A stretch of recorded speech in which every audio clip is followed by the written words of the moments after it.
Hi friends, welcome back to my channel. ఈరోజు ఒక సరికొత్త రెసిపీతో మీ ముందుకు వస్తున్నానండి.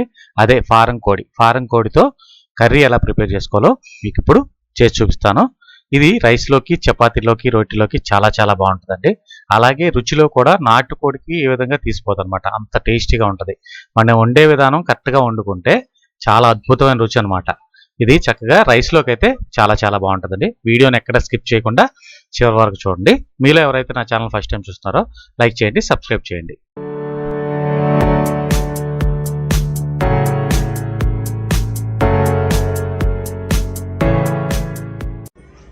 ఇదిగోండి, ఇది ఫారం కోడి చక్కగా క్లీన్ చేసి పెట్టుకుందాం. కేజీ 300 గ్రాములు వచ్చింది. దీన్ని ఇప్పుడు మనం మ్యారినేషన్ చేసుకుందాం. ఇందులో రుచి సరిపడంత ఉప్పు యాడ్ చేసుకోండి. పసుపు, కారం,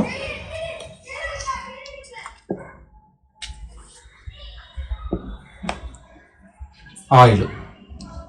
నాన్ వెజ్ కర్రీస్కి కారం ఎక్కువ పడుతుంది. ఇప్పుడు మ్యారినేషన్లో మనం కారం వేసుకున్నాం, మళ్ళీ కూరలో కూడా మనం కారం వేసుకుంటాం అనమాట.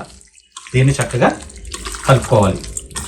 ఈ కారం, ఉప్పు, పసుపు ఈ ముక్కలు పట్టేట్టు చక్కగా కలిపి ఒక పావు గంట సేపు పక్కన పెట్టుకుంటే ఈ ఉప్పు అంతా చక్కగా ముక్కకి కరెక్ట్గా పడుతుంది. ఉప్పు, కారం, పసుపు. కూరకి మంచి రుచి ఎక్కడ వస్తుంది తెలుసండి. ఇది మనం చక్కగా ఇంట్లో ఆడించుకున్న కారం అనమాట. వెల్లుల్లిపాయలు వేసి వీటి వల్ల అంటే కారం, ఈ మసాలాలు ఇంట్లో చేసుకోవడం వల్లే మనకి కూరకు మంచి రుచి వస్తుంది అనమాట. చూడండి, ఈ విధంగా కలిపేసిన తర్వాత ఒక 15 నిమిషాల నుంచి 30 నిమిషాల లోపు మ్యారినేట్ చేసి పక్కన పెట్టుకుందాం. కర్రీ ప్రిపరేషన్ చూద్దాం. ఇప్పుడు ప్రిపరేషన్ స్టార్ట్ చేద్దాం.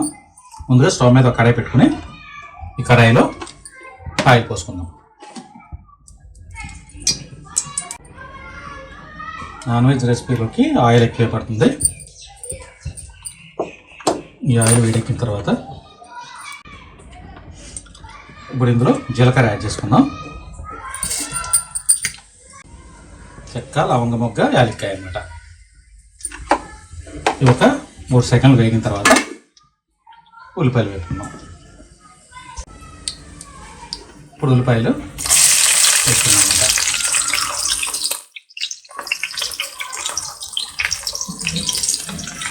ఇది మీడియం సైజు ఒక 2 ఉల్లిపాయలు అన్నమాట. ఉల్లిపాయలు చక్కగా దోరగా వేయాలి.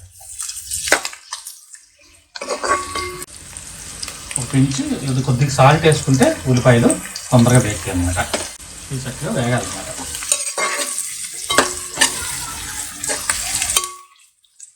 ఉల్లిపాయ వేగితేనే కూరకి మంచి రుచి వస్తుంది. ఇప్పుడు కొద్దిగా ఇంకా వేగాలి. ఈ టైంలో మనం కొద్దిగా పచ్చిమిరకాయలు యాడ్ చేసుకుందాం. ఈ పచ్చిమిరకాయలు కూడా చక్కగా వాటితో పాటు మగ్గుతాయి అన్నమాట.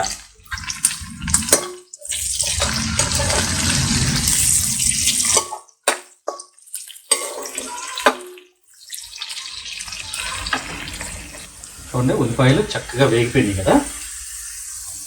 ఇప్పుడు అల్లం వెల్లుల్లి పేస్ట్ యాడ్ చేసుకుందాం. ఇప్పుడు ఫ్రెష్గా ప్రిపేర్ చేసుకున్న అల్లం వెల్లుల్లి పేస్ట్ ఇది 2 టేబుల్ స్పూన్లు వేసుకున్నాను. ఈ అల్లం వెల్లుల్లి పేస్ట్ పచ్చివాసన పోయేదాకా వేగనివ్వాలన్నమాట.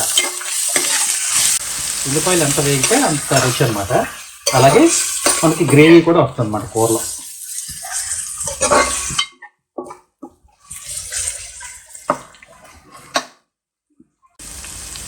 అల్లం వెల్లుల్లి పేస్ట్ పచ్చివాసన పోయిందండి. కొన్ని ఆయిల్ కూడా సైడ్ నుంచి పైకి వస్తుంది కదా. ఇప్పుడు కొద్దిగా పసుపు యాడ్ చేసుకుందాం. పసుపు యాడ్ చేసుకొని ఒకసారి కలిపేసుకుని ఒక 3 సెకండ్లు చక్కగా మగ్గినామండి.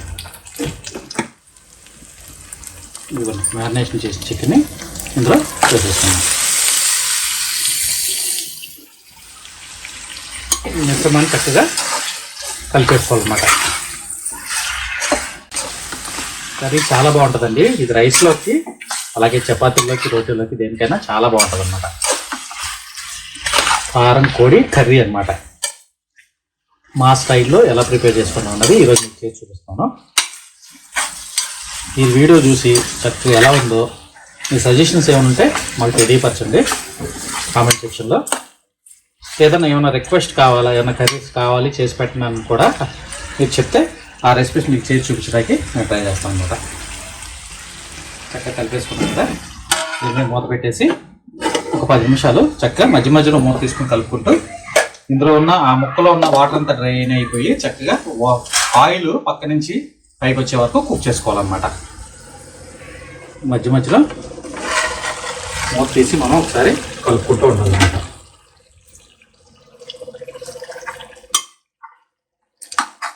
చూసారా వాటర్ వచ్చింది. ఈ వాటర్ కొద్దిగా డ్రై అయిపోవాలన్నమాట.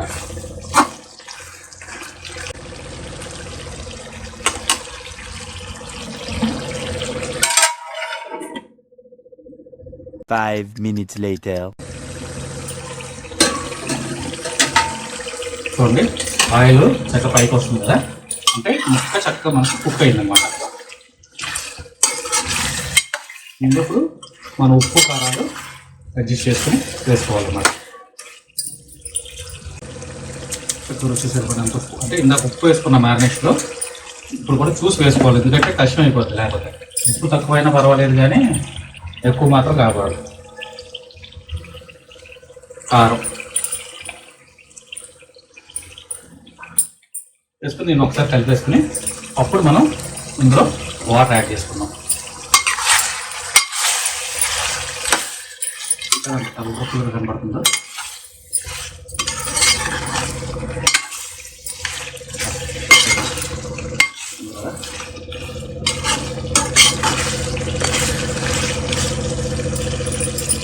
దీని ఒక 1 మినిట్ చక్కగా కుక్ అయితే అప్పుడు మనం ఇందులో వాటర్ యాడ్ చేసుకున్నాం. ఇప్పుడు 1 మినిట్ కుక్ అయింది కదా, ఇందులో మనం హాట్ వాటర్ పోసుకోవాలన్నమాట. కొద్దిగా నీళ్ళు కాసుకుని పోసుకుంటే ముక్క గట్టిపడదు అనమాట. ఇప్పుడుదా కుక్ అయి ఉంటుంది కదా, చల్లటి వాటర్ పోస్తే వద్దంటే ముక్క హార్డ్ అయిపోద్ది అనమాట. మనకు కావాల్సినంత వాటర్ యాడ్ చేసుకుని ఒకసారి కలిపేసి చక్కగా మూత పెట్టి చిన్న మంట మీద, అంటే ముక్క ఇది కారం పొడి కదా, ఇప్పుడు ఉడకటే టైం పడుతుంది మటన్ లాగానే, చక్కగా కుక్ చేసుకోవాలన్నమాట.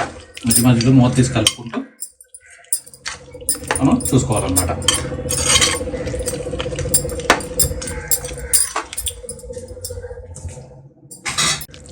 కొద్దిగా వాటర్ యాడ్ చేసేసుకొని చక్కగా, అంటే మనకి గ్రేవీ ఎంత కావాలో అంతవరకు వాటర్ యాడ్ చేసేసుకోవాలన్నమాట.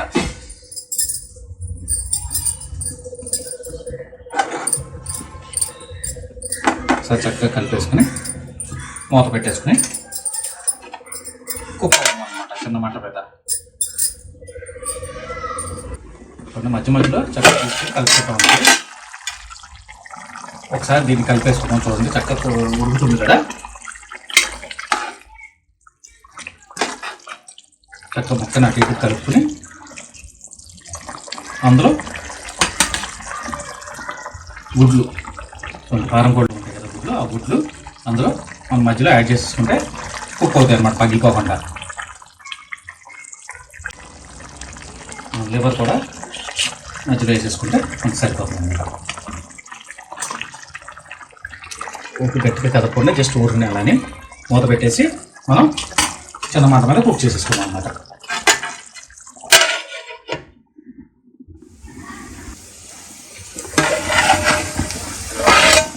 కర్రీ చక్కగా కుక్ అవుతుంది కదా, ఇంకా దగ్గర కావాలండి అది, ఎందుకంటే కొద్దిగా కారం కూడా అంటే గట్టిగా ఉంటుంది మటన్ లాగా, దగ్గరికి అయ్యే వరకు కుక్ చేసుకోవాలన్నమాట. సుమారుగా ఒక 20 నిమిషాలు పడుతుంది కుక్ అవటానికి. 15 minutes later. ఆయిల్ సైడ్ నుంచి పైకి వచ్చింది, కర్రీ రెడీ అయిపోయింది అనమాట. మనకు ఆ గ్రేవీ కూడా సరిపోతుంది అన్నమాట. ఇప్పుడు కొత్తిమీర యాడ్ చేసేసుకుని